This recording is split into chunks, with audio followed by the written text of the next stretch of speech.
Hey, happy Thursday, everybody. We're live here in the Pro Singer Success Collective. Some of you might be watching on Facebook, some of you might be watching on YouTube. And we're almost at the beginning of April. Oh my goodness. Easter's this weekend. The kids are on spring break. My daughter is on spring break.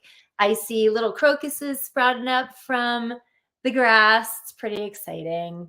So, in honor of spring, we can talk about new beginnings. We can talk about new expansion. We can talk about new growth and all of that in the container of the topic that I want to talk about today, which is how to go from being the opener to being the headliner. In other words, how to go from being the understudy to being the lead, how to go from being the backup singer to being the front man, right? All of these are just versions of the same thing, which is how do we break through? How do we separate ourselves from all the noise and all of the competition out there, from all of the people who are super talented and super passionate, just like we are, so that we are the ones who get to step into that next level of our singing, of our performances, of our music. So I'm curious, those of you who are watching live, and if you're watching the recording, tell me also, because I always go back and I like to chat in the comments with you guys. How many of you feel like there's another level in your singing career that you just feel like you keep hitting the ceiling? Like maybe it's the example that I'm using here. You're the opener and you're not the headliner, or you're the understudy and you're not the lead who's doing it all the time, or you're an ensemble and you're not getting the solo. Kathy, I see you. Yeah, totally. And I think there's a point where we feel like we've gotten so far with what we're doing and we don't really know how to bust out of that box, that container. Sometimes it's a box we put ourselves in, sometimes it's a box that we feel like the industry has for us. And so, what I want to share with you guys today is the idea that it's not so, even this specific, going from opener to headliner, as we see right here on the bottom of the screen, it's not about who you know, it's about who you are. It's not about what you are doing, it's about who you are being. It's not about the actions, it's about the embodiment. And so here's what I mean by that. Any of you who have watched any of the competition shows, whether it's Idol or The Voice or any of those things, have you ever noticed that you can tell 9 times out of 10 before that person even opens their mouth that they're a star? Have you ever noticed that? And it's not because of what they're doing, it's because of who they are being. Meaning, what is the energy? What is the essence? What is the truth that they are standing in and living in that moment on that stage? Is the truth that they're living in their inner critic yelling at them, being like, who do you think you are up here? Everybody's better than you. Everybody's looking at you. Are you going to nail it the way you need to? Do you really deserve to be up here? Like all the chatter of all the unworthy things that make you feel like, who do you think you are being on this big stage? Because you can tell when somebody's in that energy. They're just exuding that don't look at me energy, versus the person who gets on that stage, who is in total ownership of everything they are, and they are not afraid to let you see it. So the first thing when we're talking about how to go from opener to headliner, understudy to lead, ensemble to soloist, is that idea of when you get on that stage, whether it's an audition or a performance, the mantra, the thought that I want you to start to condition is, this is my house. This is my stage. This is my time. This is my energy. And telling yourself all those things in practice before you get onto that stage. Because if you don't condition that, what I call full ownership of who you are in that moment, if we don't practice that, if we don't condition that when we're not on the big stage, then guess what's going to happen when we get on the big stage? You're going to go for that mantra and you're going to say, this is my stage. This is my house. This is my time. And you know what the inner critic's voice in your head is going to say? Bull, you know what? It's going to say, no, it's not. And it's going to start to talk back to you. And that push and pull is what we as the audience feel as discomfort from a performer when they're not totally in ownership of themselves in that moment and what they're doing there and what they have to offer. So the first step to go from opener to headliner is for you to get in total alignment with everything that you have, everything that you are, and celebrate that like the uniqueness that it is. And it can have something to do with singing. It may not have anything to do with singing, but everything that makes you, you, why nobody else can be you in that moment or ever. I mean, let's be real, right? So conditioning your wins, your special sauce. So what that looks like, for example, when I've done practices like this in the past in my own work, in my own practice, is journaling all of the things that I celebrate about me. For example, 31 hours of labor, no drugs. I did that. I did that. Yeah. Won the spelling bee when I barely even practiced in second grade. I did that. Right? Like, it doesn't even have to have anything to do with singing. It can, but it doesn't have to. Stood on stage in front of 70,000 people in the Miami Heat arena when I was 12 years old, sang the national anthem. I did that. 31 hours of labor, 70,000 people, spelling bee, right? Like, reminding myself of who I am. Now, I am not those things. I did those things, but the essence of me is what allowed that to be possible. And so if I condition that on the regular, it's like conditioning your inner superhero. Survived marriage to an alcoholic. I did that. Survived divorce from an alcoholic and managed to have a better relationship with my daughter, with my business, with my abundance than I ever would have had in any other way. I did that.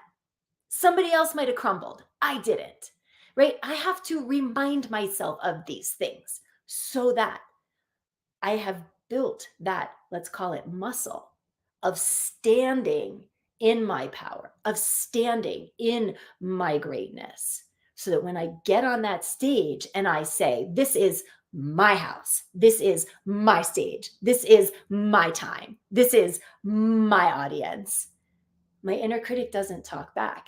It says, damn straight it is. Damn straight it is. Okay. But it can get behind that because I have conditioned who I am being when I am in my inner superhero. So, as with anything, this is not something that all of a sudden changes like that. This is something that gets conditioned over time, like the football team. They don't win the game because of what happens right in that moment. They win the game because of all the things that they did leading up to that game that allowed them to have that moment on that field. And this is the same thing. So there's an ownership of your greatness. There's an ownership of your energy. There's an ownership of your uniqueness. And those who are the headliners, those who get the lead, those who are the superstars, doesn't mean that they're the best singer all the time. It doesn't mean that they're the most talented songwriter all the time. You know how many incredible singers we never hear from? It's because they don't own their greatness. And they get on that stage and it doesn't shine through, versus the other person who might be as good a singer or maybe not even, but owns their greatness. That is what we pay to see over and over and over and over again. And that looks different depending on who you are, right? Beyonce has a name for her greatness. She calls it Sasha Fierce.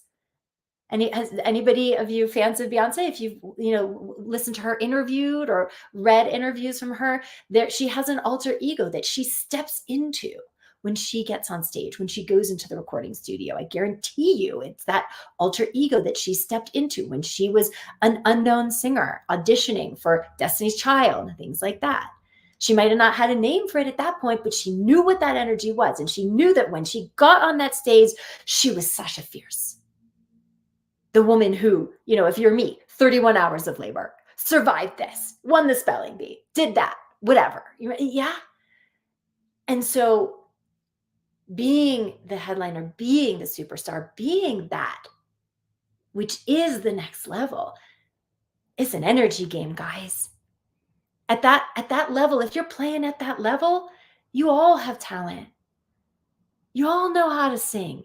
Now, can we make improvements to that? Sure. We're always evolving with our voice, always, because our bodies are evolving. Our voices are always evolving. But that ownership, that's the difference. That's how you get there. And so it's, what are the things that I can do that remind me of who I am?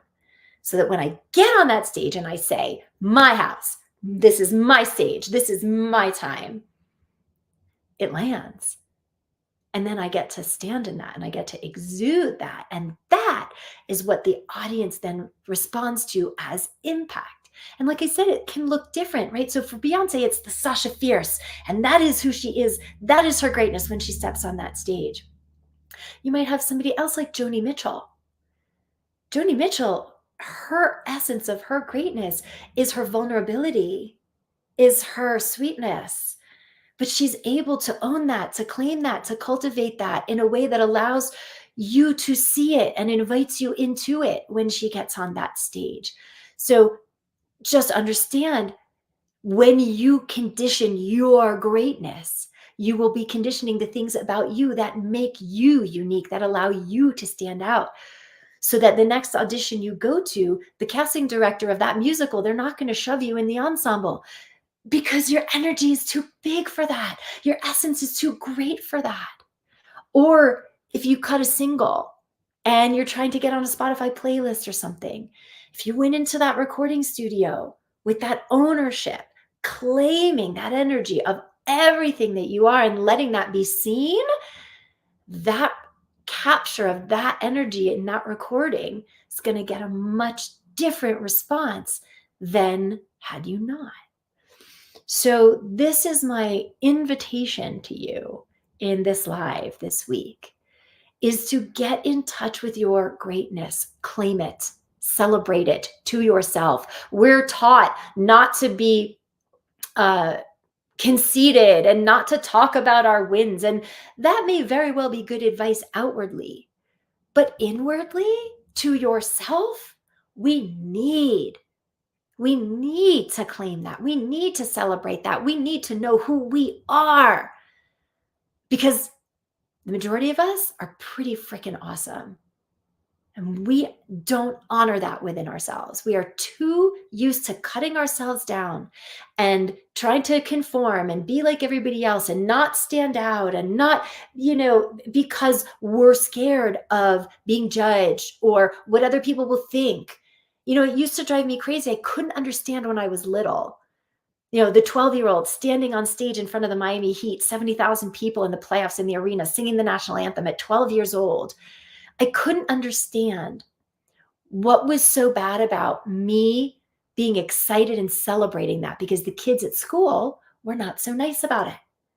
You think you're so great. You get to, you're on, doing because you did the national anthem in front of all the people at the Miami Heat game, And the only thing that I said when it was like, oh, what'd you do this weekend? Oh, well, I sang the national anthem at a Miami Heat game. You think you're so great. It's like, when I'm just literally claiming and celebrating the thing that I did, it was very hard for me to understand as a little kid. And so I started to do what everybody does, which is to play small. And it was to not honor those things within myself and not celebrate those things within myself. So I had to, as an adult, come back to a practice of, who I am, the greatness within me. And you all have the greatness within you, but you got to uncover it. You got to peel away all the muck of the stinking thinking and all the societal conditioning that's told you not to stand in that because you'll be conceited. Fine. You don't need to talk about it to other people, but you do need to talk about it to yourself. Who are you? And know that within you, because that on stage, that's the power. That's the impact that you get to stand in and tap into, because you know that whatever happens, that greatness is shining through. That is what you stand in. That is what you claim. And that is what will take you from opener to headliner. So my invitation to you this week is to journal on your greatness. Make a list. Make a list of all the things that you are proud of, all the things that you have been through, all of the things that have gotten you to this moment, the traumas that you've gotten to the other side of, the wins that you worked really hard and you achieved. It could be if you ran your first marathon, it was like, maybe let's say it was a 5K. And that was a big freaking deal because you'd never done that before. But the voice in your head is going, yeah, but it was only 5K. It wasn't a real marathon. And then you cut yourself down. No, celebrate it. I did the thing. I did the training. I did the hard thing. And I ran the 5K. Celebrate it. I do what I say I'm going to do. I'm accountable. When I tell myself and I make a commitment, I do. I've been through X. I've been through Y. Write it down. Celebrate what you have within you and do it regularly. For a long time, I had a practice where I did this every day. And for a lot of days, I would write the same things down. And then other days, new things would come to me. And I'd be like, oh my God, how did I forget about that? Like the 31 hours of labor thing. That came to me after a certain point. And I was like, how am I not celebrating that? That's 31 hours of labor, no drugs. Like, I did that, right? So allow yourself a practice of doing this a couple days in a row. If any of you came to our free workshop a couple weeks back and have the meditation from that, if you're still doing that, or if you have a meditation practice, a great thing to do is after you do your meditation practice, just grab your journal and just remind yourself of your greatness. Remind yourself of the things that you've done, of the things that you've accomplished. Maybe first person in your family to graduate college. Put that down, write that down, celebrate that. That is no small thing. Might also be lost 100 pounds, kept it off. It doesn't have to do with singing, but get in the habit of reminding yourself of those things. Write it, do an experiment, a week, 10 days, give you 2 weeks. And you'll be shocked to see how then when you get on stage, if you say this mantra, this is my stage, this is my time, this is my house, all of a sudden it is. And the performance that you give from that energy, that's going to get a completely different response. Not only will you be much more connected to the audience because your energy is going to be so different, but your technique's going to hook in a totally different way because you're not going to be operating from anxiety and fear and worry about what they're thinking of you and manipulating and forcing to get a specific outcome. Instead, you're in the moment with your greatness and your body will do what it was built to do. And all the technique that you know will show up for you much more readily than had you not. So that's my invitation to you this week. Step into your greatness, claim the greatness. That's how you go from opener to headline. That's how you go from understudy to lead. Okay. And I would absolutely invite you guys, if you're in the Facebook group in the Pro Singer Success Collective, or if you're watching on YouTube and you find this video, share some of your things that are unique to you. I don't know, dislocated my arm, put it on back by myself. Like, I've seen somebody do that. That's a big deal. But even some of the things don't even have to feel like such a big deal. They could feel like every day to you. But when you think about it and you zoom out, they're actually things to celebrate. I have a friend who has a mom who is very ill, and she has been for a really long time, even since we were in high school. And my friend has literally shown up and taken care of her mom every single day. And that's something she celebrates because it's just something that she does. She expects of herself. But like, if she actually looked at what she has done for the last 20 years for her mom, It's amazing. So look at how you are with your family. Look at how you are with yourself. Look at how you engage with your talent. Look at the things that you've done in your life and celebrate them. Stand in your greatness. Claim it. Own it. All right, guys. This has been our live today for the Pro Singer Success Collective. I want to know what's great about you. So I am absolutely encouraging you and inviting you to, even when I pop off here, to go into the chat and celebrate the things that are special and unique to you, because it's amazing to do it within yourself and journal it. And it's even more amazing to have the courage to put it out there in a public forum. And if you're in our Facebook group, you're watching in the Facebook group, this is a safe place to do it. And if you're watching on YouTube and you want to be in the Facebook group, the link is in the video description, because I want you guys to have a way and a place of doing this. So before we go, I would love for each one of you who are watching live to put one thing in the chat that you unequivocally celebrate about yourself, that you can right now put it in the chat. Go ahead. Don't be shy. And don't overthink it. Seriously. It could be, I have amazing hair, which I don't, but if I had amazing hair, I would totally celebrate that. What is it? Put it in the chat. I want to see. Come on, guys. It's really hard to look at what's wrong. And it's not always as easy to celebrate who you are. Kathy, learning to play guitar. Yeah, I'm celebrating that I'm somebody who at any stage of my life is willing to learn and try and do new things. That's who I am. Gia, I execute things. I make them happen. Yeah. And so when you're doing this in your own practice, write down what those things are. What have you executed on? What have you made happen? Because the transformation, guys, it happens in the specific. So be specific. Okay. Yes, writing and directing. Again, be specific. I wrote 12 screenplays. I directed 17 commercials. I directed one commercial. I wrote one screenplay. That's more than most of the people on this planet. Okay, good. Awesome. Yeah, I'm a songwriter. So again, specific. I've written the most beautiful song about me and my partner. Or I've written 35 love songs. I don't know, specific, guys. Or the time when I had writer's block and I stuck it out and now I have the most amazing song, right? Love that you're putting all this in here, guys. So cultivate a practice, who you are being, who you get to claim, who you are.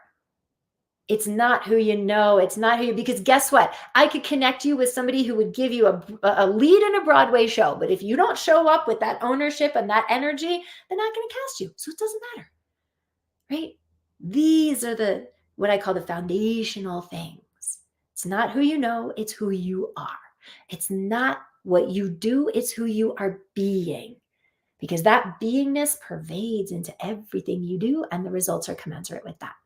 So go claim your inner superhero, go stack on it, condition it, and keep sharing, because it's not just a one and done thing, guys. Claim it, own it, share it. Claim it, own it, share it. Okay, guys. Love to all of you. Happy to see you all here, and I will see you next time live. Bye, everybody.